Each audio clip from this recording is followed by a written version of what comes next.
Salut, c'est Jonathan. Rappelle-toi que la corde à trois fils ne se coupe pas facilement.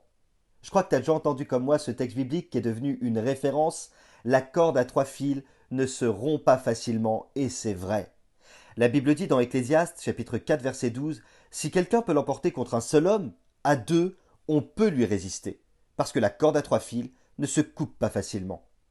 Un matin, alors que j'étais en train de méditer, de lire la parole de Dieu, je suis tombé sur une image forte, où il y avait un couple, et au milieu de ce couple qui se tenait la main, la parole de Dieu, la Bible. Et j'ai compris que plus que jamais, s'il y a bien quelque chose qui resserre les liens, qui assure les valeurs, qui permet le changement lorsque c'est nécessaire pour continuer ensemble, s'il y a bien quelque chose qui élève, c'est-à-dire qui te pousse à aller plus haut et plus loin, mais s'il y a bien quelque chose aussi qui, lorsque c'est nécessaire, te porte à l'humilité, pour demander pardon, pour pardonner et être capable de tourner la page lorsqu'il le faut, c'est bien la Bible, la parole de Dieu, la révélation, l'inspiration, le pain quotidien. Il y a tellement de choses qui essayent de couper ce troisième fil. Le travail, la charge des enfants parfois, le surplus d'activité, mais il faut l'avouer aussi la paresse. Il y a tellement de choses qui peuvent te séparer de la lecture de la Bible au quotidien. Et l'ennemi sait très bien que s'il coupe ce fil, il va couper une partie de ta relation et de ta communion avec Dieu, car Dieu se révèle au travers de sa parole. Évidemment, la prière est tout aussi importante. Alors, je ne sais pas où est ta Bible. Je ne sais pas si elle est toujours le troisième fil. Je ne sais pas si tu considères l'importance qu'elle soit au centre de ta vie et de la personne qui vit à tes côtés. Mais je sais une chose, la corde à trois fils ne se casse pas facilement. Je n'ai qu'un conseil à te donner ce matin. Un seul, mais crois-moi, il a du sens.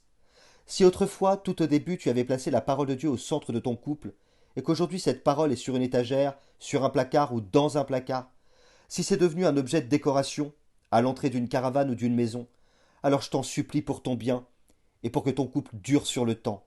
Rappelle-toi de replacer au centre cette parole, au milieu de toi et de la personne avec laquelle tu vis, au centre de ton couple, de ton foyer. C'est un trésor, c'est une perle précieuse, un diamant de grand prix. Mais c'est aussi cette révélation qui permet que l'huile nécessaire coule chaque jour sur ton couple, pour que glisse au quotidien tout ce qui voudrait prendre une emprise sur vous pour vous détruire. Aucune main ne pourra te saisir si la parole de Dieu est ton garde et ton gardien.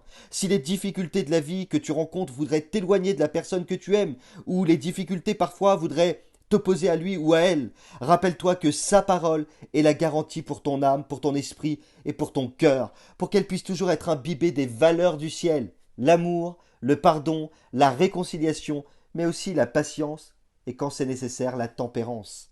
Allez, je termine en disant que lire la Bible procure beaucoup de paix, beaucoup de joie, et qu'elle assure aussi la santé spirituelle, mais aussi émotionnelle et psychique, parfois même physique. Alors si cette corde s'est cassée, ressaisis-toi et replace-la au bon endroit, parce que tu le sais, et je te le rappelle encore une fois, la corde à trois fils ne se casse pas facilement. Toi, la personne que tu aimes, avec laquelle tu t'es engagé, et au centre de tout ça, Dieu et sa parole. N'oublie pas, il a mis son potentiel en toi.